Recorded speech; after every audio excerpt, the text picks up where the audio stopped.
and I think someone who is definitely worth reading if you're interested in Latin American literature of the 20th century. So that's a little bit about myself. So let's now talk a little bit about what we're going to be doing over the course of these 3 sessions. I just want to start off before we get to that with a little quote from Zora Hurston, which reads, "I have been in sorrow's kitchen and licked out all the pots. Then I have stood on the peaky mountain wrapped in rainbows with a harp and a sword in my hands." And that's from Zora Hurston's 1942 book, Dust Tracks on a Road, which we will be looking at during our last session. So I love this quote because it's so poetic, and it also speaks to the tremendous journey that Hurston went on during her lifetime.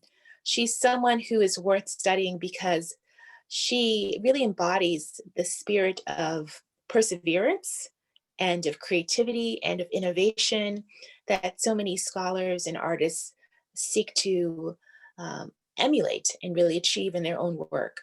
She's someone whose career was quite challenging in some ways, but who was so determined and so passionate about what she did.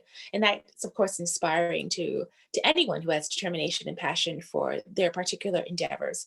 So part of the reason why the adult school wanted to run this course in this particular year is because it is the 130th anniversary of Zora Hurston's birth. And she is celebrated as one of the most brilliant and complex figures in African American culture and literature. She's associated with the Harlem Renaissance, but she was famously at odds with many of the proponents of the Harlem Renaissance, or what was called the New Negro movement, properly speaking. She ended up charting her own path, which led to her roots in Florida, and she ended up becoming someone who's very much associated with African American folk culture and folklore, as well as Afro-Caribbean folk culture and folklore. So this was something that was very much a new field in terms of scholarship in the 1930s and 40s when she did her work. But it soon became, or I should say some decades after her work, it became a field that was very much respected.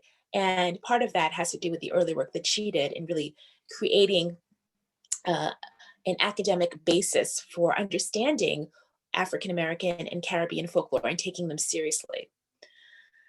So in this 3 session course, my goal is to analyze some key texts in Hurston's literary career and focus on how these works correspond to her evolution as a writer and a scholar and underscore the richness of her legacy. So that's it. Let's talk a little bit about each of the 3 sessions. I'm just going to give you an overview of each of them. And this was included, I believe, in the materials that you received prior to enrolling or while you were enrolling. But the first session, of course, is tonight. We are going to be looking at 2 short stories by Zora Hurston. They were both written during her Harlem Renaissance phase. So one is entitled Spunk. It was written in 1925. And the other short story is entitled Sweat, which was written in 1926. And I hope that you all had a chance to read those short stories. They're very colorful, as you probably picked up on from reading them, but really emblematic of the direction in which Zora Hurston was heading at a relatively early point in her career. And so I do want to spend some time discussing those, and we'll do that in the second half of our class tonight. And I also gave you a video to watch. This was a New York Times production from several years ago on Zora Hurston's hometown legacy. I hope that you had a chance to watch that video.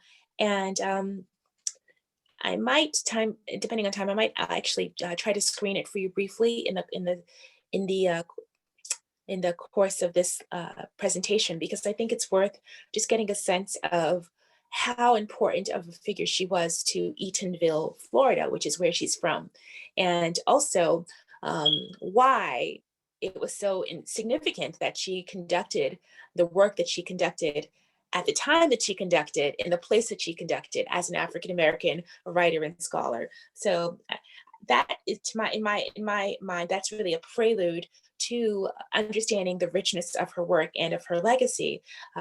Watching this video, there's certainly other videos that cover this material, but I thought this was a nice, relatively short introduction to Zora Hurston's work in Eatonville, and then segueing from that discussion of her work into an actual analysis of these 2 short stories, Spunk and Sweat.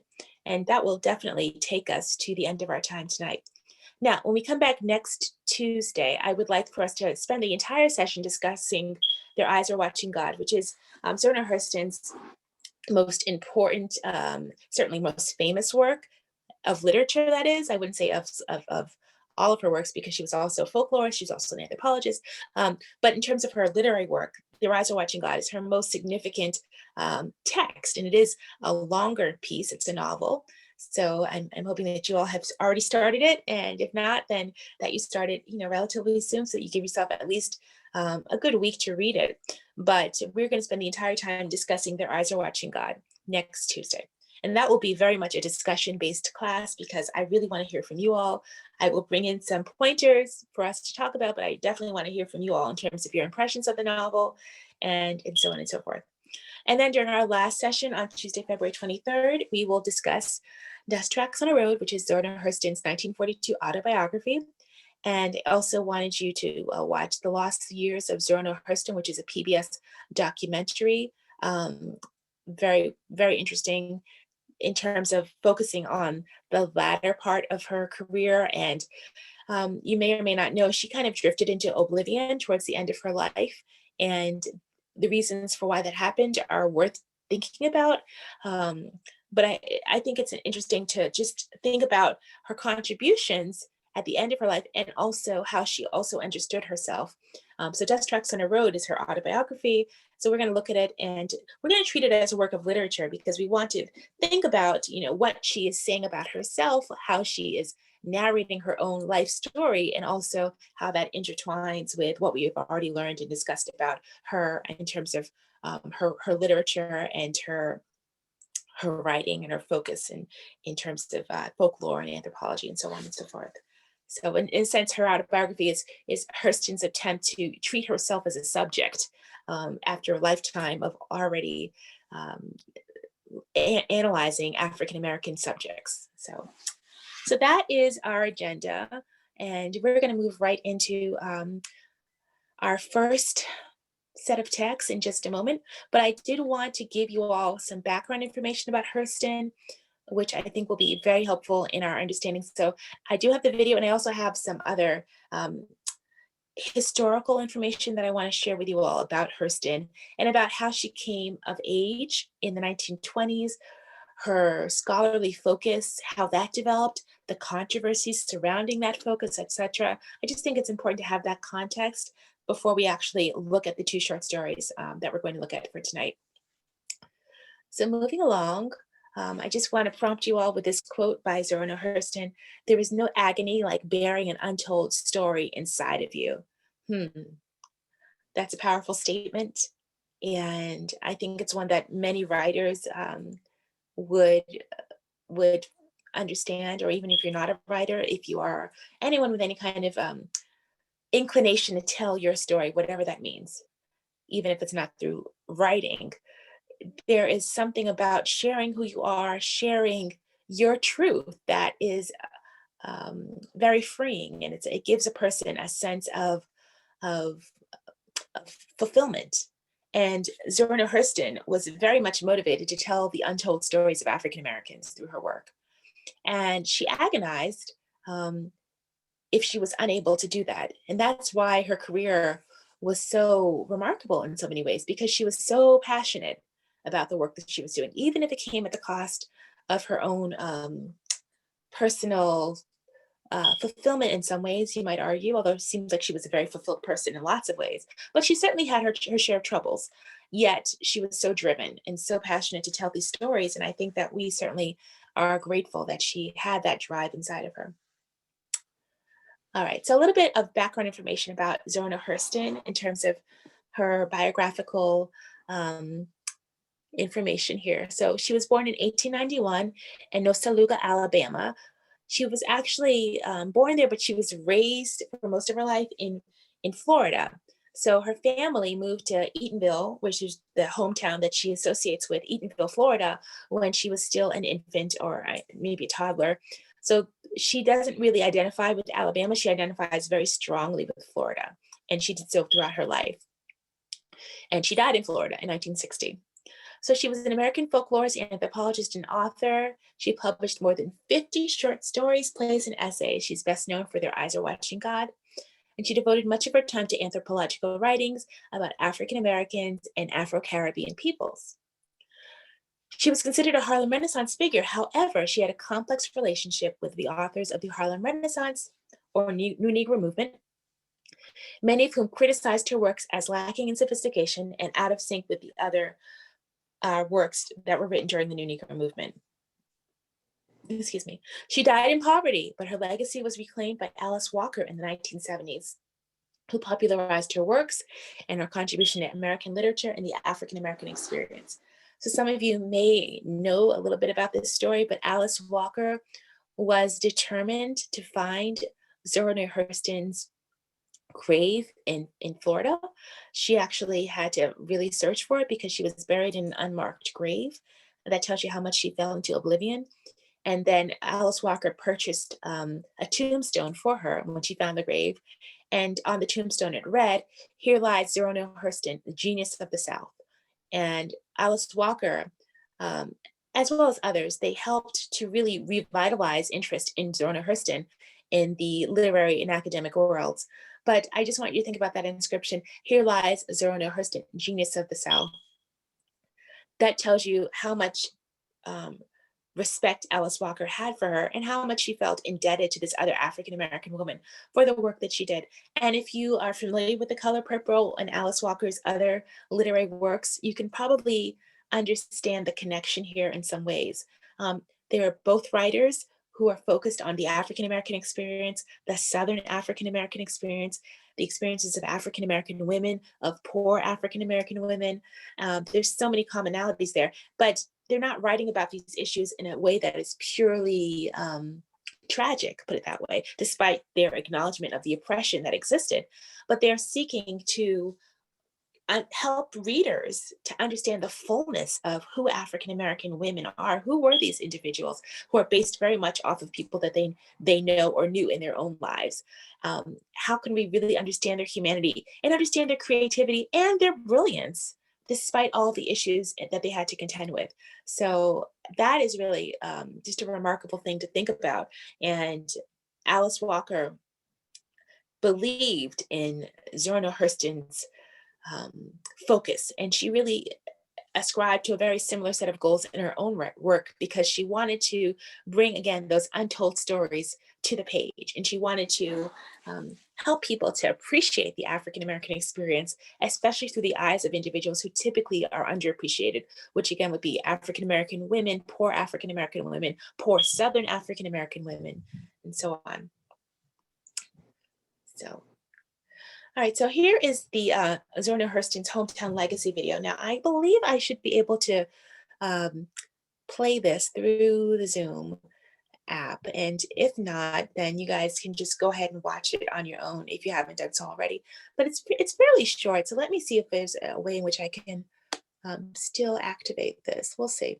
I've been able to do this with mixed results in my college classes since we converted to online teaching. So let's see if this will work tonight. We'll see. And if not, no worries, because you guys have the link anyway. All right, so let me see. I think I might have to actually stop sharing this for a minute. And what I'm going to do is just bring up the link. So let me just do that. And I think that might actually help. All right, let's see here. And like I said, if it doesn't work, then that's totally fine. We can just do this. All right, let's see if I can do this way. You know what, bear with me 1 second. I'm just gonna try something else here. Let's see if I can, okay. Hometown Legacy. Here we go, videos. Alrighty, okay, so if I can do it this way, this might actually be what I need to do. Okay, let's just turn down. So share the link, copy the link. Okay, well, let me try it now. Let's see. All right, so let's see if I can do it this way. Uh-huh. So, um, let's see, might have to, okay, so let's see if I can, your browser doesn't support full screen. Okay, I think because I'm sharing the screen, I don't know if I can pull up the full screen. So let's skip the ad and let's see if I can.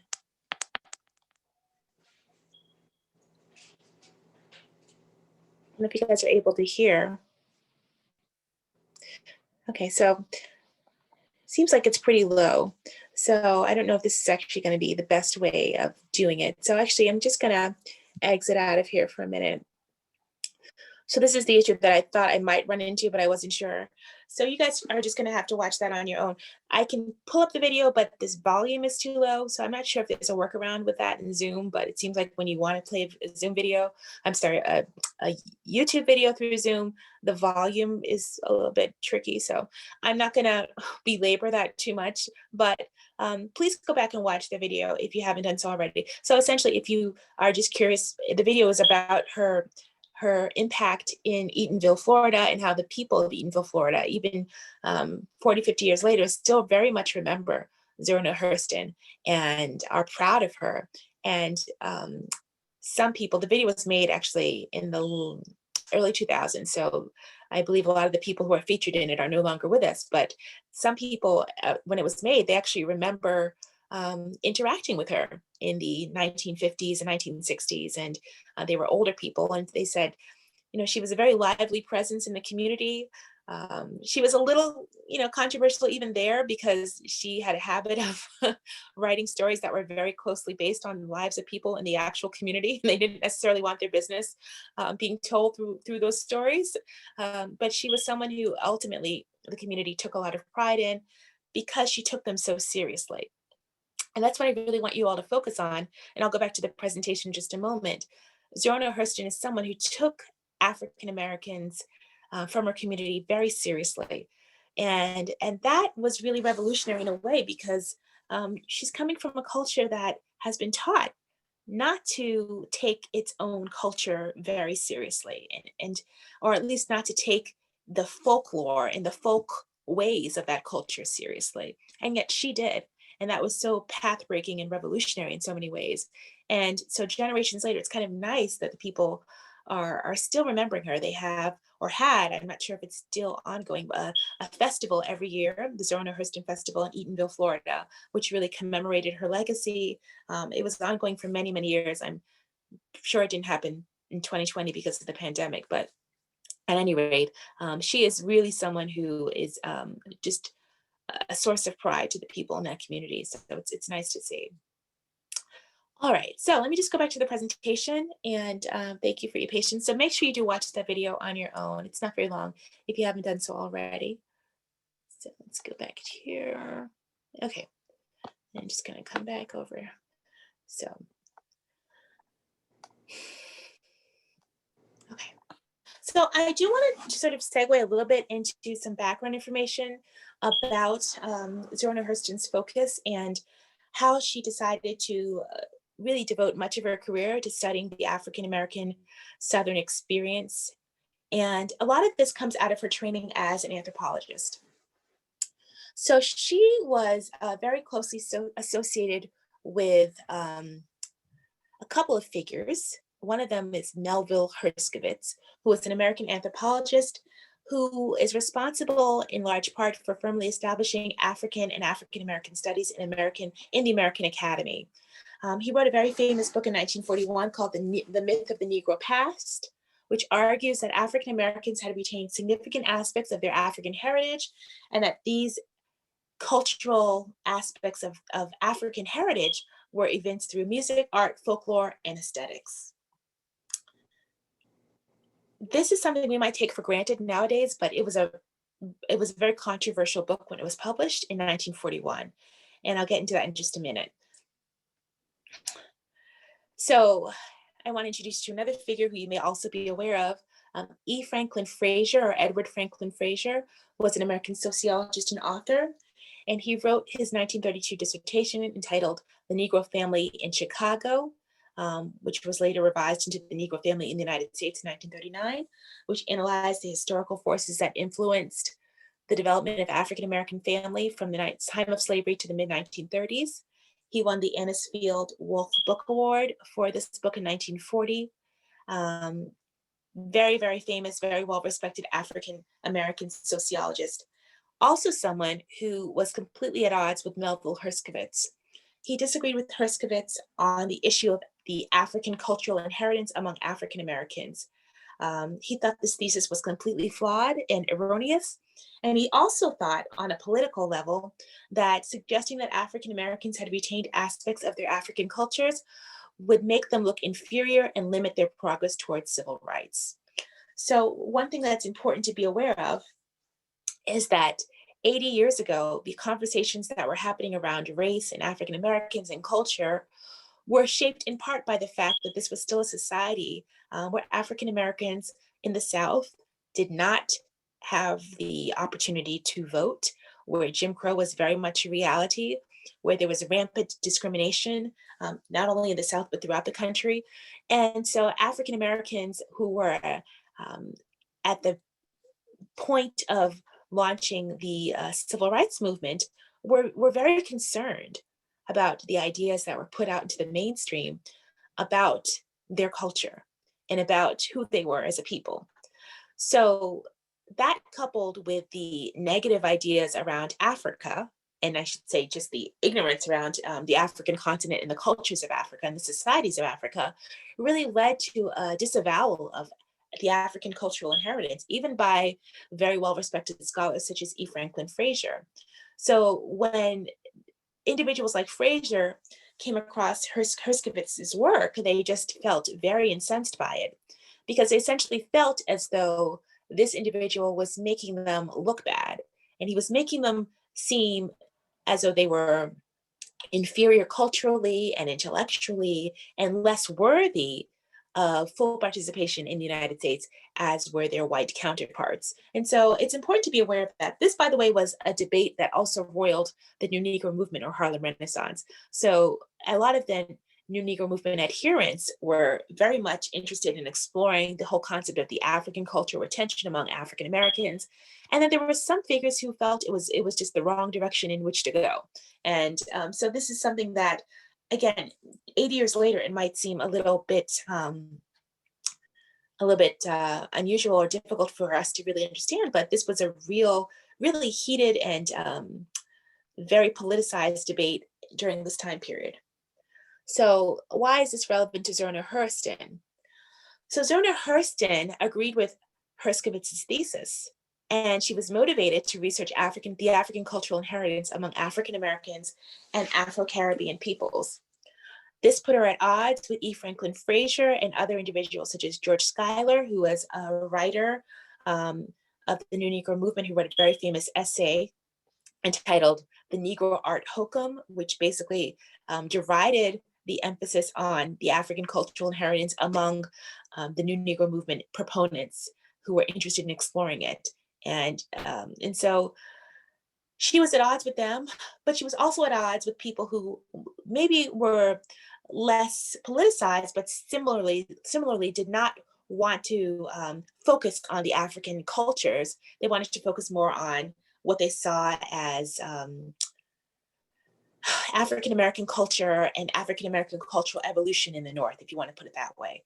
So part of the whole New Negro movement philosophy or ideology has this idea, which stems from Elaine Locke, that African Americans, once they migrated to the North, were going to reinvent themselves and were going to develop this extraordinary culture. And in doing so, they validated Africa, but they don't necessarily think that African Americans have inherited African cultures.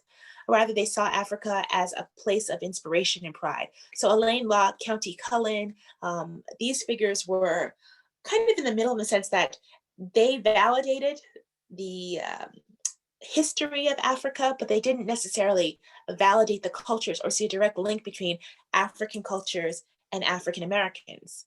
Whereas Hurston certainly did see that link, and she wanted to research it. She wanted to develop it in her work. So she was considered basically an extremist by a lot of the New Negro movement writers and adherents.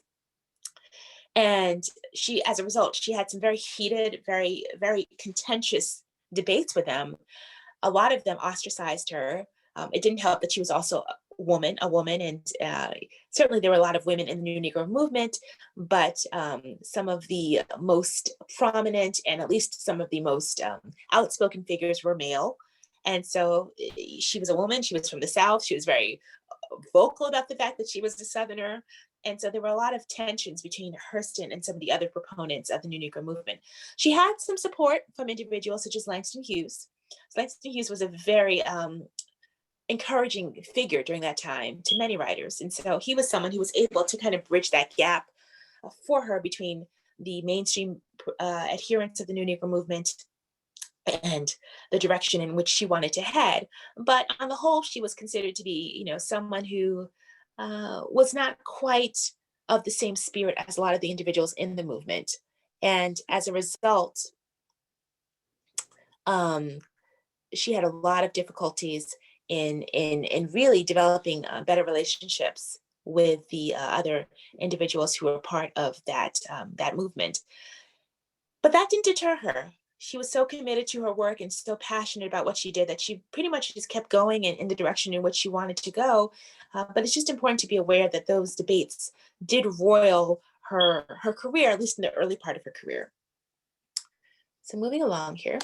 All right. So just to kind of give you a little bit of a sense of where all these debates ended up. So in the late 20th century, many scholars began to validate Hershkowitz's thesis.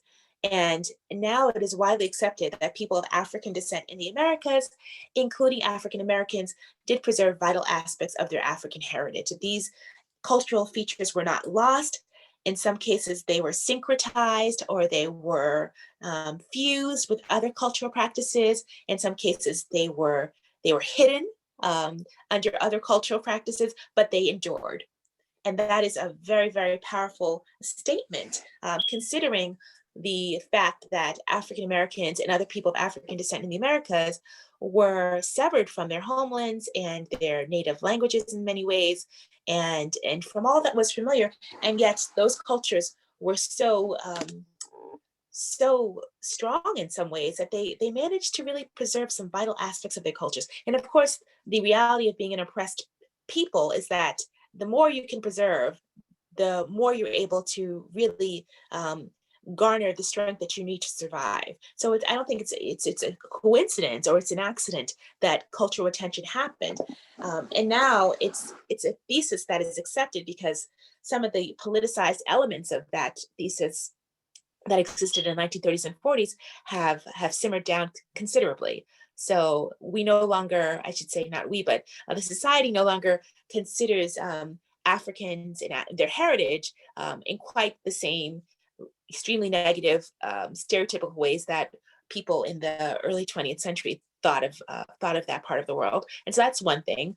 And also some of the gains of the civil rights movement also led to African Americans being able to understand themselves in different ways and to be more assertive about their presence on the world stage too. So there's a lot of things which came together. But I think also scholars really went back to this work, and Zora Hurston and others like her who had sought to really validate these African cultural inheritances in their work were taken more seriously, starting in the 1960s and 70s, into the 80s and 90s, and so on and so forth, up until the present day. And so there's been so much scholarship that's been done at this point that this is a widely accepted thesis at this point. So I just gave you one example of one writer who has really done a tremendous amount of work, Robert Farris Thompson, who is a history of art professor at Yale, and he wrote Flash of the Spirit. And this is a really important and iconic work that has to do with African cultural inheritances among African Americans in particular, but also other peoples of African descent. And so in that work, he writes, much of the popular music of the world is informed by the, quote, flash of the spirit, end quote, of a particular people armed with improvisatory drive and brilliance. And that particular people would be people of African descent. And he actually outlined what he considered to be the key elements of African cultural inheritances among African Americans. He's thinking specifically about music and the arts, but he has a number of of ideas here in terms of what those specific inheritances are. I'll just read the the passage at the bottom of this slide here. All of these correspond to visual and philosophical streams of creativity and imagination, which have their roots in Africa. Wow. So, and again, I don't want to just make you think that Thompson is the only person who's done this work, but I just hold this up because this is a really great book if you ever come across it. But just to make the point again that nowadays we have a much clearer understanding of the ways in which African cultures have been preserved in the Americas, and Hurston essentially was ahead of her time in a lot of ways. Herskovits as well, because they were onto these ideas long before they were popularized and long before they were accepted. And so I wanted to give you this bulleted list from Thompson, partly because I want to show you in just a moment here some of the work that Hurston did in a text that she wrote in the 1930s that is also about African cultural inheritances, basically, and what makes African Americans unique from an anthropological perspective. So Zora Hurston wrote this text in 1934 called Characteristics of Negro Expression. And this is what she understands to be unique to African Americans. And so, by the way, all of this is building into our discussion of spunk and sweat. So not to worry. I just want to give you this background information first, because I'm going to ask you to really think about this as we analyze spunk and sweat. So, but anyway, Zora Hurston understood these particular topics to be relevant to African American cultural expression.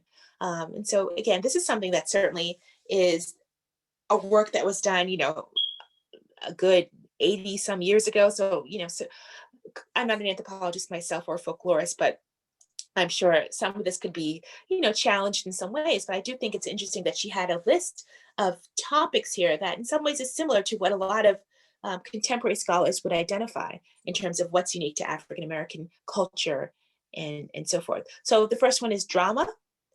She wrote that African Americans dramatize in the course of speaking and communicating. They have a tendency to perform their speech.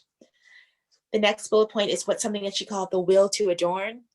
And that refers to the embellishment of language by African Americans, creative intervention into spoken language. And then she had this very interesting idea about something which she called angularity, an aesthetic preference for angles and sharpness of movement, which is really intriguing. And then she also talks about asymmetry, a lack of similar lengths and shapes. And she says this is an aesthetic preference of African Americans. She wrote that dancing is more suspenseful and performative. She discussed folklore, the love of trickster figures who can get away with things using their wit and cleverness. She identified originality as a theme, the reinterpretation and improvisation of existing ideas and concepts into something original. The next one would be imitation. She wrote, imitation is something that African Americans do for fun, not because they feel inferior, although a small percentage do. She does make room for the fact that some might feel inferior, but she feels that imitation is also it's just fun to imitate. She thinks that African Americans enjoy that, and it's just a cultural attribute that imitation is something that they enjoy just for pleasure. She writes about the absence of a sense of privacy. She believed African American culture was inherently less private, more extroverted and social. Now, again, we have to take some of these with a grain of salt, right? But but that was something that she identified as a theme within the culture. And then she wrote about the juke, which would be like the juke joint or the hangout, the club, the bar. And the juke was a place which validates African Americans regardless of class and is a place where they can feel relaxed and accepted. Now that is very interesting because there has been a lot of scholarly work around African American culture and how there is a different understanding of class, and at least when it comes to socializing in some ways than that which exists in other cultures. That's interesting. And then lastly, she wrote about the dialect, the language, which would be African American vernacular English. Yes, where everyone knows your name. I like that. I'm from the Boston area, so cheers means a lot to me. Thank you for that, Jacqueline. All right, so let's see. Now this is what Zora Neale Hurston identified as the characteristics of African American culture, or Negro expression, as she put it in 1934. So all of that is an introduction to these texts that we're going to talk about in just a moment here, because I want you to think of Spunk and Sweat, which she wrote almost a decade earlier, but I want you to think of those texts as examples of Hurston celebrating these characteristics of Negro expression through literature. So my main questions that I'm going to ask you about those texts, and I want us to talk about, is, what is it in those particular texts that resonates in terms of African American culture, African American identity? Why was she inspired to write these texts? And what is she seeking to communicate to her readers about this culture of which she is so enamored? And of course, it's her culture too, but what does she want you to know about African American culture, and particularly Southern African American culture, Southern rural African American culture, through these short stories, Spunk and Sweat? It's important when we read Hurston to bear in mind that she always wore two hats. She was a creative, but she was also a scholar. And she never really took off that scholarly hat, no matter what she was doing. So that means that when we read her creative work, we should always bear in mind that the scholar is going to come through, and she wants to educate her readers. She wants to inform her readers. She wants to enlighten her readers as much as she wants to entertain them. So I'm going to leave it at that in terms of my historical and scholarly information that I want you all to have. And I would like for us to next turn to the two short stories. So let's get into a discussion of Spunk and Sweat. And we will start off with Spunk. So I had told the staff before the session started. So at this point, you all can unmute yourselves, or I guess, Maurice, if you're still there, you can unmute the students if they would like to share, because they would like to hear from you all. And let's talk about these two short stories, starting with Spunk. So Spunk, just to give a little synopsis of the story, Spunk is a story about an affair, which you guys probably picked up on. Spunk is also the title of a character of the story. Spunk is a man in the community who's openly having an affair with Lena, who is Joe's wife. Joe confronts Spunk about the affair, and then Spunk kills him, and then gets off without any punishment by claiming self-defense. Okay. Spunk is then killed by a cat, who the men interpret as being the spirit of Joe. And the story ends at Spunk's funeral with the men gossiping about who will be Lena's next man. All right, so that is just a synopsis of the story.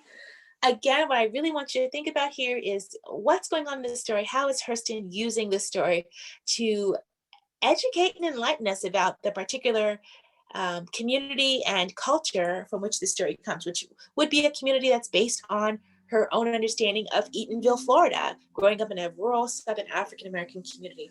So I would like to turn the floor over to you all. I certainly have some ideas to contribute, but I would really like to hear from you. What were your impressions about the story? And if you are comfortable doing so, tell us a little bit about what you think she was trying to communicate as regards African-American culture and rural African-American culture in the South. If you want to take a minute to think about it, you certainly can do so. There was a message that everyone can unmute themselves now if you choose to do so. So you can use the chat box too if you prefer to do that. That's perfectly fine.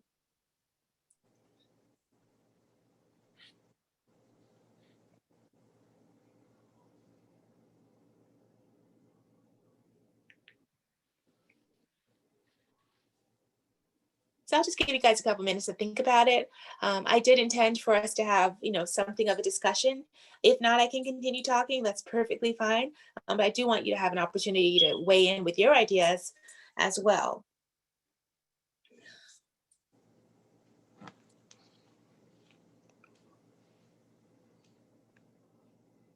Hello, this is Sharon. Hi, Sharon.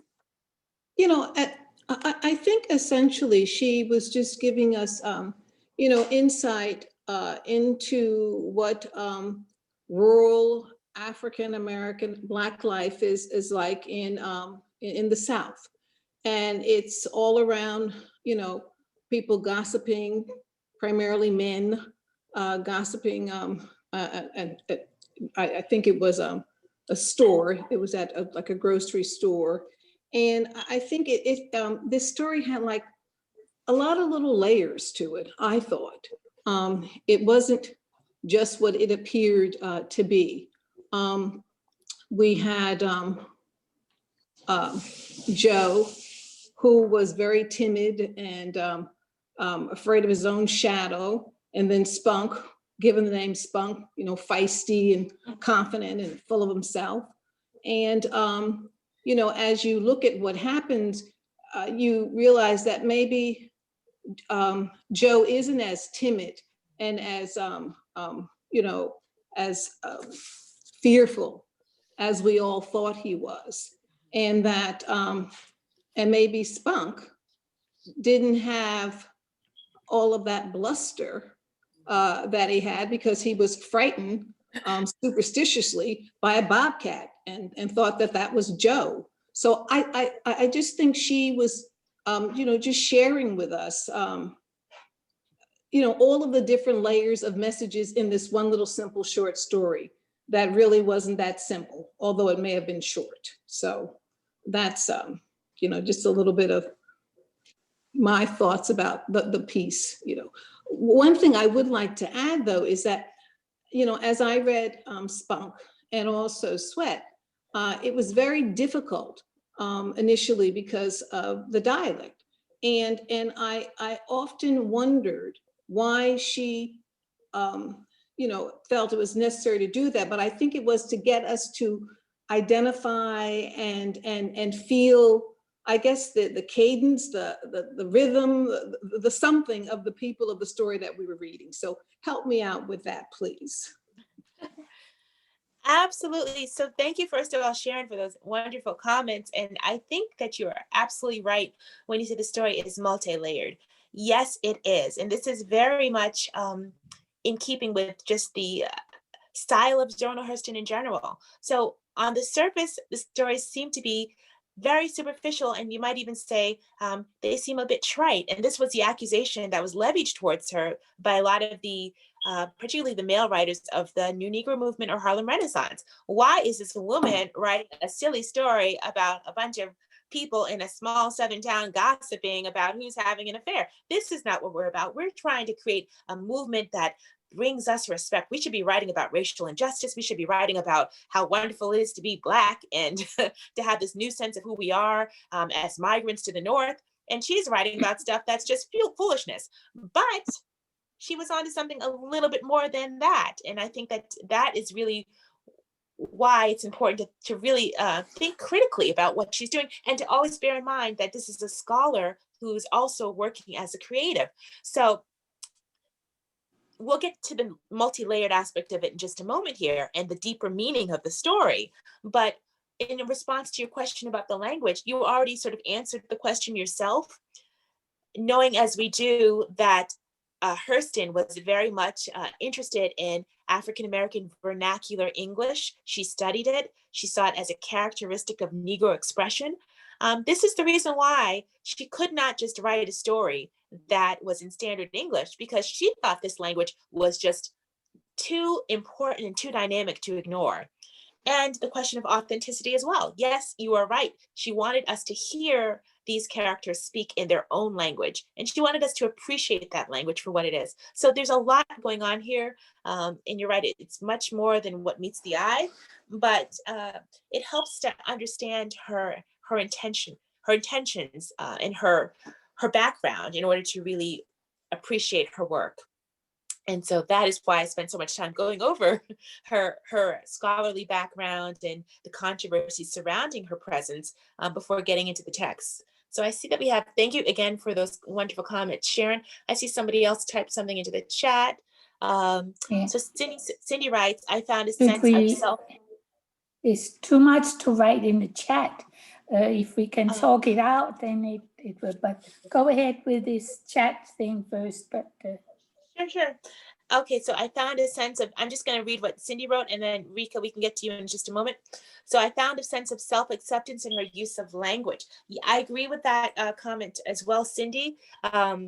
this may have also been Hurston's attempt to validate her own culture and her own understanding of who she was as a writer. She certainly, again, this is a woman with a master's degree in anthropology. She certainly wrote standard English and wrote very well.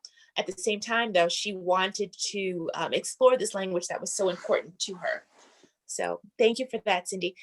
Rika, did you want to add something? Yeah. Before we even started talking about it, my first impression of that little piece was exactly the way she came across because of the language she used.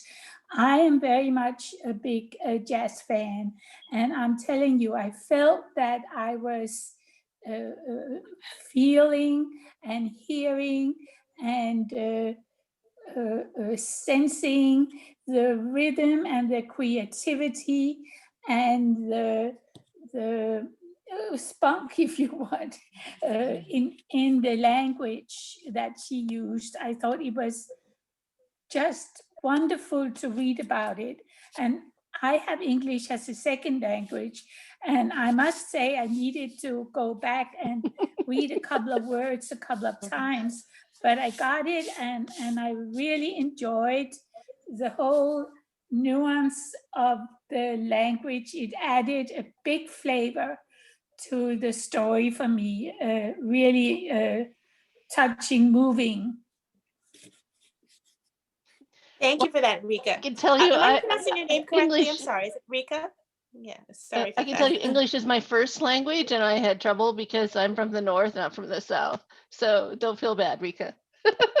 I'm not feeling bad at all. I'm just mentioning, you know. Yeah, but I mean, it yeah. is interesting. I felt the same as you. I loved it. I think the same way I enjoy Langston uses simple stories. Be simple, those yeah. kind of things. Mhm. It's very down to earth and still very, what can I say? I listened to a real good piece of jazz music. Yeah, you can hear the people talking. I guess it's because I read the novel first, where there's a lot more dialogue, so I got used to it faster. And it wasn't a problem. I thought it really added. But I wanted to say something about the two stories. It struck me when I read them that Delia and Joe kind of play the same role, because you've got this big, strong guy who fools around and he gets outsmarted. Now I'm going to get them mixed up. I guess Sweat by Joe and Spunk by Delia. And he ends up, they bring around his downfall, even though they seem like weaker, long-suffering characters. So I like that. You are absolutely right. If I could just weigh in quickly with that, Marian, and thank you for your comments as well, Jacqueline, on the language. So, but Marian, yes, you are right. And we're going to get into that in just a moment. That has a lot to do with the deeper themes and meaning going on in these stories. There is a lot that has to do in these, there's a lot of content here that has to do with an African-American Southern sense of justice and also morality and so on and so forth. And we're going to get into that. I see Cindy has her hand raised, so I want to make sure we get to her. So Cindy, if you could just jump in there so we can hear what you have to say. So go ahead. What I thought was interesting, having family in the South, I grew up in the North, but have family down South, is that I actually fell into the language very easily. Even though it's not necessarily my language in the sense that I speak that language, I felt very much like it felt like I was in my family's kitchen in North Carolina. And that's almost 100 years later. It's not to say that the language is exactly the same, but it's also not that different. And I think once you, or if you have family in the South or spend time in a Black kitchen, particularly in the South, it doesn't seem so far-fetched, the language. And I think there was a real sense of confidence and self-acceptance in a world at that time, particularly that wanted us to be somebody else. For her to take a stand and say, no, these are my people, this is who I am, and this is how I sound. And I just think it's fascinating that 100 years later, it still doesn't sound so different to me or to my ear. Yeah, that is really such a wonderful testimony, Cindy. Thank you for sharing that. And I think it's really just speaks to Hurston's brilliance in a lot of ways, that she is able to write the story in a way that is timeless, at least for some readers, in terms of she captured what you're saying. She captured the cadences of African American vernacular English, and that's exactly what she was seeking to do. And I agree that she was doing it deliberately because she wanted to validate this this community and this culture. What was so ironic to her, and I really just think it's interesting to, again, going back to her conflicts with the New Negro movement men in particular, is that she said, hey, these guys are celebrating African Americans, but they don't want to celebrate African Americans like me. So what's going on there? What's wrong with African Americans from the South who speak the way people in my hometown of Eatonville, Florida speak? What's wrong with that? Why is the new Negro someone who has to put all of that away? Because you're essentially saying that culture is inferior, even as you are seeking to validate yourself. And so she found it to be very, very confusing and contradictory. So she went against the grain of that and said, I'm going to go back and validate that culture because that's what's important to me. And I think you're right. Later, we can all appreciate what she's doing, and it rings true for a lot of readers. But during that time period, she really got a lot of criticism for it, because not everybody agreed with that focus. So I just want to ask if there's any other comments. These are some really great comments that you guys are sharing, but is there anyone else who wants to say anything about Spunk before we move on to our discussion of Sweat? And then we can certainly wrap up with the discussion of both texts, but just to make sure that we don't miss anybody before we move I on. want to say something. Yes, I'm sorry, Ricky, go ahead. No, This is no, you go. Gwendolyn. Yeah, go ahead, Gwen. So So Gwendolyn, then Rita. I want to say a few things, and I don't know in what order I'll say them because I will probably repeat some of what's been said. The first thing that struck me was Spunk being the main character in the book. And I mean, in the short story. And she wrote this. My parents were like 3 and 4 years old when she wrote this. And they were in the South, but by the time I was born, the dialect wasn't the same. So my difficulty in understanding had to do with, I have never seen it written the way she wrote it. So even though I had heard the words, it took me a while to figure out what she was saying, because it was written and not spoken.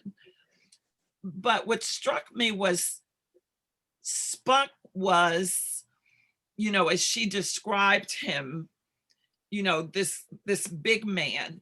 But I thought there was spunkiness in the woman that left unstated. The independence of this woman came through.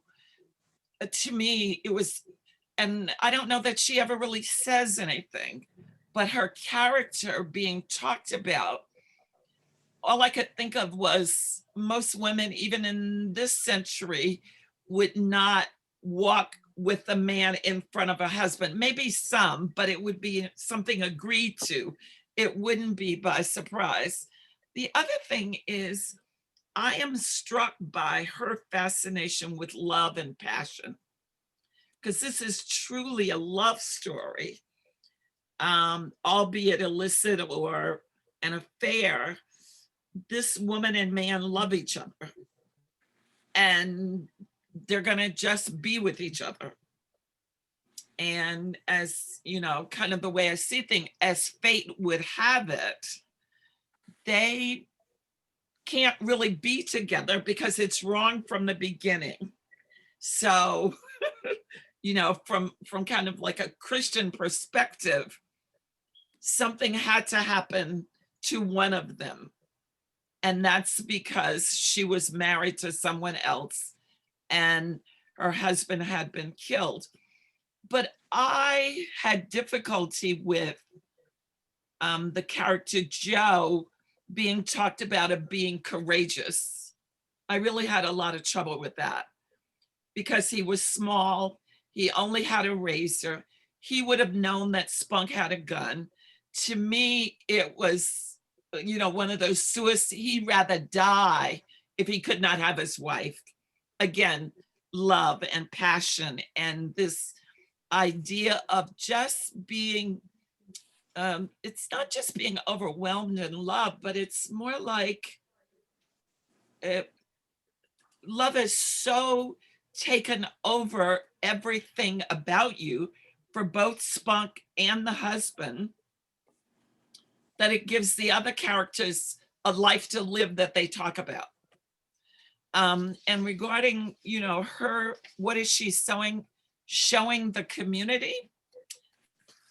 I probably differ from you. I don't think she cared one way or the other. I personally believe these were the stories she wanted to tell. She spent her life telling them.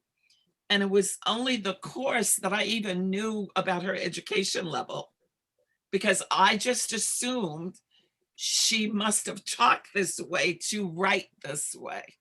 So for me, just understanding that this was a path that she chose, unlike other people, I don't know that I have that kind of courage the way she did so in writing. As I'm writing things, I want to fix it, the right words so people reading it will get it, instead of putting the word that might be right for me. So that's some of what I thought about this, Well, thank you so about much. Spunk. Gwendolyn, those are just really remarkable and insightful comments. So I just want to thank you for all of that. I know Rika wanted to say something, and we have a interesting comment from Jacqueline as well that popped up in the chat box. But just to kind of come back to some of what you mentioned here, I do think that you are absolutely correct that, in terms of the language, that Zora Neale Hurston was very much familiar with this language. It was her native tongue, so to speak. She was also well educated in the traditional sense, but she also was able to, she never lost her tongue, so to speak, in terms of her familiarity with African-American vernacular English as it was spoken, in particular by the people of Eatonville, Florida, and surrounding communities. So this is very natural for her in writing the story. The comment about love, I think, was really, really prescient of you as well, because as we read You're Right, Their Eyes Are Watching God next week, you will find that that is too also a love story. It's a story about a woman who is searching for love throughout most of the book and finally finds it, and is so just overwhelmed when she finds it. So yes, Hurston writes a lot of stories which can be understood as love stories. And why did she choose to do that? This is something we can certainly talk about more next week. I'm sure we can have different theories as to why, but you are absolutely correct that this is an important theme to her.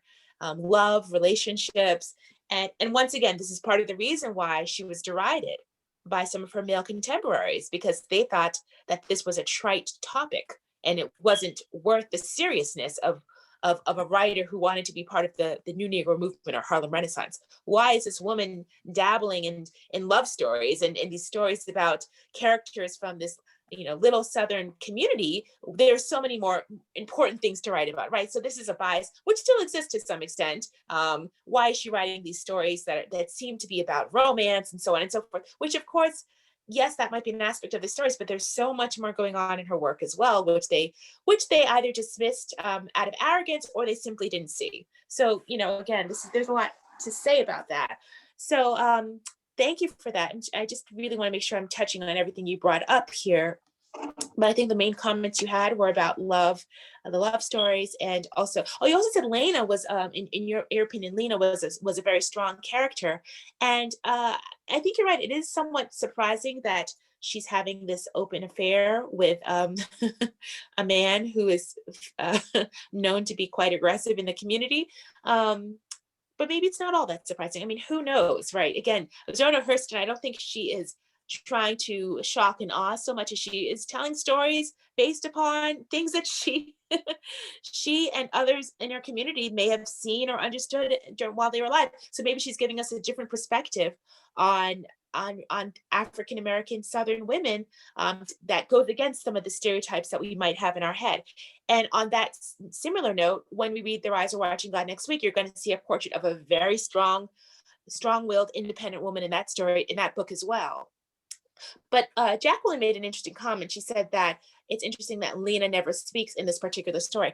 That is interesting. So she has a strong presence, but at the same time, we don't really hear from her directly. So that is something to kind of think about as well.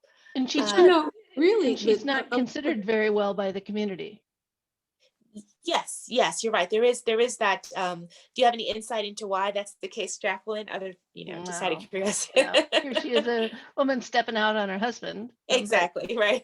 Right. And so there's that sense of taboo. She's an illicit woman, right? But look at how the story ends too. The men are gossiping about who's going to be her next man, Yeah.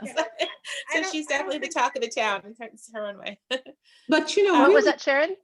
yes, very few people had any speaking parts. The people, primarily speaking, were the two men that were sitting on the steps of the porch. Exactly. Yes. Yeah, The characters, you know, yeah.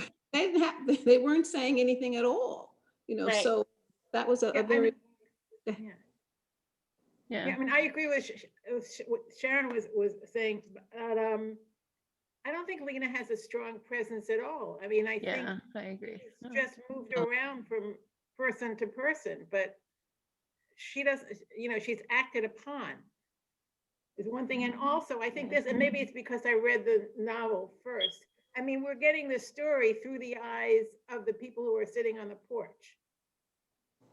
They're, Yes. right. Yeah, exactly. Yeah. Mhm. Which, by the way, is significant because, and you have this in a lot of Hurston's stories as well. They function kind of like as a Greek chorus, and they are there just Right. commenting on what's Right. going on. but Right. but that's not gratuitous because she really No, values no. the voice of the community. Yeah. So Right. Sharon, did you want to jump in there? Yeah, go ahead. No, that was the point, I was making that, and the same observation is true in Sweat as well. It's not like the main characters are the people who are telling the story, Right. but it's those who are gossiping about them who tell the story, and are the Yeah. narrative, quite honestly, Right. But we're not on Sweat. I know that, but I Yeah. observed that in both. And then also, I felt like in both of them, there were religious undertones. Yes. But I didn't know, was Zora Neale Hurston, was she religious? I think in one of the, I think in the video we saw, there was a preacher or something. And, I was just wondering why there was that kind of reference in both of the pieces as well. So. Well, actually, I can answer that question, and then we're going to have to segue into our discussion of Sweat, just because Right. I have my eye on the time. But I don't think she was deeply religious in the sense that in her adult life, she was a known for being deeply religious. If she was, it was very private. But she definitely had a strong respect for the cultural aspects of belief, put it that way. And I think some of those may have been part of her own life. And so just in terms of my contribution to our discussion here, I tend to think that when you think about the story Spunk, that it revolves around a number of themes which are actually related to African-American proverbs. And so this might be where sort of the belief system comes in. So this idea of what goes around comes around, what you do in the dark will come to light, and every goodbye ain't gone and every shut eye ain't shut. That's kind of what came to my mind when I thought about it, because she would have known these proverbs and she would have, really had a sense of how important they are to the people of Eatonville and similar communities. So what happens at the end of that story is, really in keeping with a sense of African-American morality. And that is somewhat tied to religiosity, although they are different at the same time. But basically, you're going to get yours sooner or later, right? So in this case, Spunk gets his, right? And so, and that is coming out of the culture. And so, and some of this is also, again, it's part of the religious sort of infrastructure, but it's not. It goes beyond the religion, because you don't have to be religious in order to kind of to empathize or to understand these ideals as they are practiced, or I shouldn't say practiced, but as they are evinced in people's belief systems. And I think in that's really where her ideas about not exactly faith, but about belief come in, right? So I think she's picking up on that. So I apologize. I see it's 7:42, and I don't want to keep you all too much longer. But I would like to, I don't want to go, I shouldn't say that. I would love to stay here and chat for as long as we can, but we do have to wrap up by 8. So I do want to segue into our discussion of sweat in the interest of time. So I do see I have a comment from Jacqueline. So Jacqueline's giving us a little bit of an anthropological perspective on gossip. Right. It is a very important element of culture. So I'm not familiar with that text, Well, but it's the ability to talk about someone who isn't there. Yes. But I noticed about Sharon prompted the thought. Yeah. Because I've seen like cafes in North Africa and Turkey where it's all men just sitting out there, because the women are home working, of course, and it's the men in the cafe, and that they're all gossiping and talking about exploits or whatever. And I think Sharon's point is well taken, but it prompted me to think about, and I always think about the gossip. So when I gossip with my friends about my friends who aren't there, I say it's because I love you and because I can think of you when you're not here. That's such a wonderful way of thinking about it. I'll have to keep that in mind. Me too. Thank you for that. Yeah. So let's move on to our discussion of sweat. Once again, I've outlined the narrative elements of the text, and then we can talk about the themes and the ideas. So sweat is, once again, it's very similar to Spunk. It's about characters in a small, rural, Southern African American community. Delia is a hardworking woman. She's married, poor, working class. She seems to have changed since her marriage. She's a washerwoman, and she tries to assert herself with her husband. She's spiritual, superstitious, and afraid of snakes. Sykes is macho, abusive towards Delia, his wife, and is also an adulterer. Delia and Sykes get into a confrontation, and Delia voices her dissatisfaction with her husband. People in the community are gossiping about Sykes and Delia and their bad marriage, as well as watching Sykes flaunt his mistresses. Sykes brings home a snake to torment Delia. Delia is at home alone. She opens the basket with the snake and runs away to the house, leaving the basket open. Sykes gets bitten by the snake in the dark, and Delia sees Sykes dying and decides not to do anything, although she knows that he sees her. So that is sweat. So there's more going on here in terms of the narrative twists and turns, but certainly some similarities to the previous story. So I'm curious to hear about your impressions of this particular text and how how this text fits into what we have already talked about in terms of Zora Hurston and her focus and what she's trying to accomplish here. Well, I guess one thing I would bring up that we didn't really talk about with the first story is the superstition and the fear. One is about the cat and then here about the snake, that it's real. It's not, it becomes real and able to move one's actions so that the unreal becomes real. Yes. You are absolutely right, Jacqueline. Just to kind of flip back here for a minute into the characteristics of Negro expression. So folklore is something that it was very important to Hurston, and she thought specifically about trickster figures, which is also part of these texts, which we haven't talked about yet, but you're absolutely right. The superstition and folklore and the ideas that the characters have around what they can fear and what they should fear and what they can believe and what is worthy of believing is something that comes out of her own research as an anthropologist, frankly. And so she was very acquainted with the folk tales and folklore of the rural Southern African American communities that she studied. So I think that infusing those elements into these stories is deliberate. She wants to be authentic, certainly. She wants to be true to these communities, but she also takes these elements of the culture very seriously as well. And I think she would say that these elements tell you a lot about the people and their belief systems. And you're right when you talk about what's real versus what's not real. It's not necessarily the same in every culture. Yeah. So, all right. So, Well, it's go a ahead. fear of what you cannot control. Yes, what you can't control. Excellent point. Yes. I think one of the things that has not been mentioned is I believe there's a universality in the stories.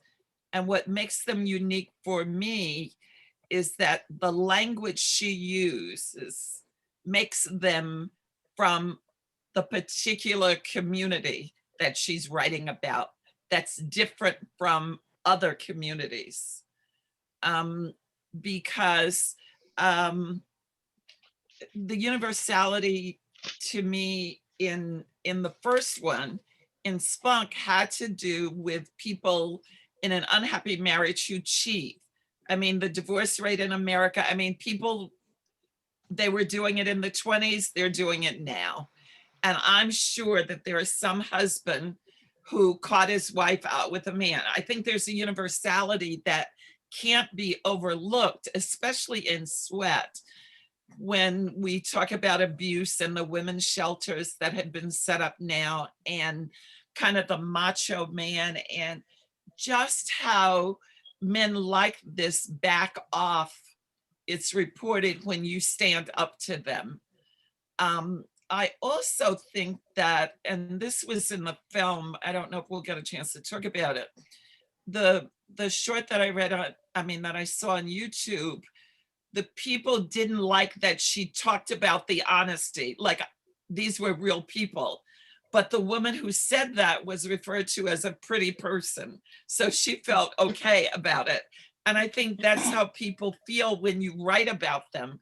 If it's something they like, they're really happy about it. And if they don't like it, then the writing isn't any good.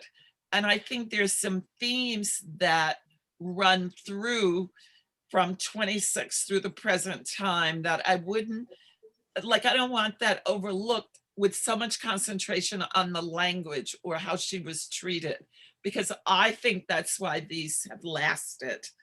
Not only because they're so provocative in the way she talks about them, but just because I'm afraid of snakes. So if I saw a whip, yeah, you better believe it, I'd be afraid. Almost everybody I know is afraid of a snake. Now, the superstition, I think, depends on when you were born. You know, with the black cat, when I was growing up, it was like you'd make an X. Well, later I learned that some people would throw salt over their shoulders by imitation, not really doing it. So I did not hear that that was peculiar to the African-American community as much as they were just different. So that's my complete statement for the moment about Sweat. Well, thank you for that, Gwendolyn. I see Sharon wants to jump in there. So just really Yes. quickly, I would say, Right. I agree with you completely that there is certainly a universal element to these two stories. And I think Hurston would have agreed with that too. And again, I don't want to belabor the point that she was a scholar, but certainly as an anthropologist, she would have had exposure to other cultures in the scholarly sense. And I think that she was in her own way validating African-American cultural experience by showing that some of the similar issues that happen in other cultures also happen in African-American culture, even as the culture is also unique. So I think that's a really excellent point. So go right ahead, Sharon. Yes. Okay, but very quickly, and help me with this, I might be totally off track, but as I was thinking about this in the period of time and how essentially Black men were treated during this time in a very oppressive state, that given that is why they've been these individuals, for instance, for like Delia, like